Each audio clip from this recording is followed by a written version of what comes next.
שלום וברכה, אנחנו ממשיכים לעסוק בענייני איסור רציחה, איסור שפיכות דמים, מתוך פרק 5 של ספר ברית שלום, ואנחנו דנים עכשיו מכיוון שאנחנו מבינים שהרצח הוא עבירה חמורה, יאמר אדם, אני לא רוצה להיכנס למצבים שבהם אני עלול לגרום למותו של אדם, אז אולי אני לא אהיה רופא, או לא אהיה מנתח, או לא אהיה חייל בצבא.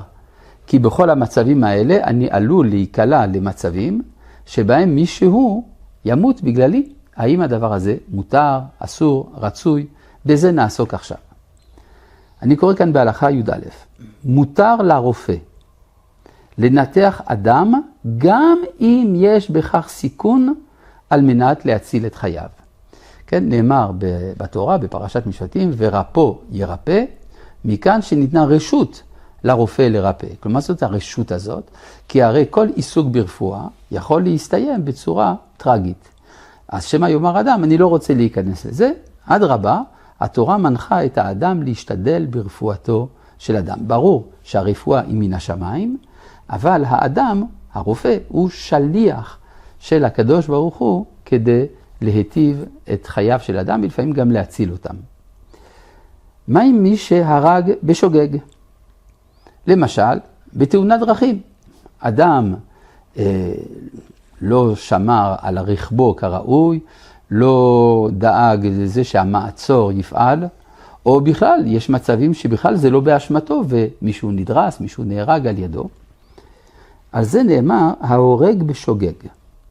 כלומר, שהרג מתוך רשלנות, פטור מעונש מוות.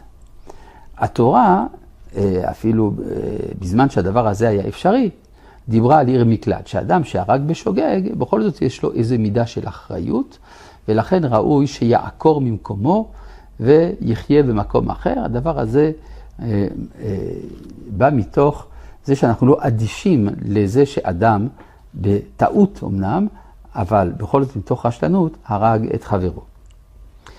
אך אם סבר שרציחה מותרת, חייב. מה פירוש הדבר? אדם יאמר, נכון, אני הרגתי, אף פעם לא שמעתי שהדבר הזה הוא אסור.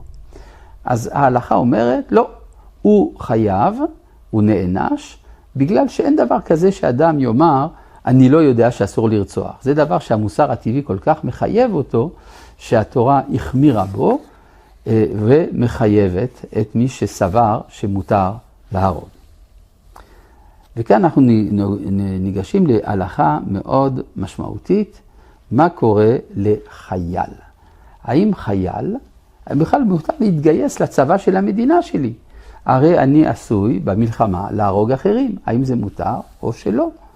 התשובה היא, אמנם נחלקו בזה הפוסקים, אבל הנציב מוולוז'ין, מגדולי חכמי ישראל במאה ה-19, אמר שמכיוון שהתורה אמרה, מיד איש אחיו אדרוש את נפש האדם, אנחנו מבינים שאיסור שפיכות הדמים היא כשיש אחווה. אבל כאשר יש מלחמה, כבר אין אחווה, וכך דרכו של עולם שישנן מלחמות, ולכן מותר לבן נוח להשתתף בצבא של מדינתו, גם אם הוא יוצא למלחמה.